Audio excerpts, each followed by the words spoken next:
Master minds commerce చదవాలనుకునే 10th inter విద్యార్థుల తొలి ఎంపిక. మరోవైపు హైదరాబాద్లో మరోసారి ఏసీబీ సోదాలు జరుగుతున్నాయి.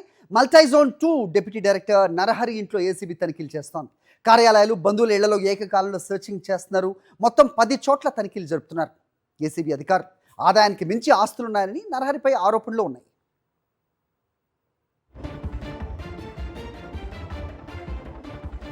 రైట్, ఇదే అంశంపై అప్డేట్స్ మా కరెస్పాండెంట్ సుష్మిత రెడ్డి తెలుసుకుందాం. సుష్మిత, చూస్తున్నాం ఇటీవల ఏసీబీ తనిఖీల్లో పెద్ద ఎత్తున అవినీతి తిమ్మింగలాలు దొరుకుతున్నాయి.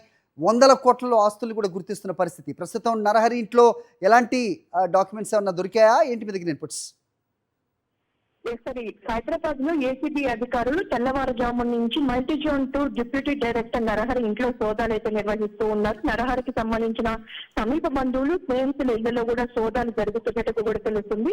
అయితే గత కొత్త కాలంలో వచ్చిన ఫిర్యాదుల ఆధారంగా పూర్తిగా ఏసీబీ అధికారులు నిఘా పెట్టినట్టుగా కూడా చెప్తూ ఉన్నారు. అయితే నిఘా కారణంగా కూడా పూర్తిగా బయటపడిన అనంతరం ఒక్కసారిగా కూడా తెల్లవారుజామున ప్రాంతం నుంచి సోదా నిర్వహిస్తున్నట్టుగా తెలుస్తుంది. బ్యాంకు లావాదేవీలు కానీ డాక్యుమెంట్స్ ఇవన్నీ సంబంధించి కూడా చెక్ చేస్తున్నట్టుగా కూడా చెప్తూ ఉన్నారు.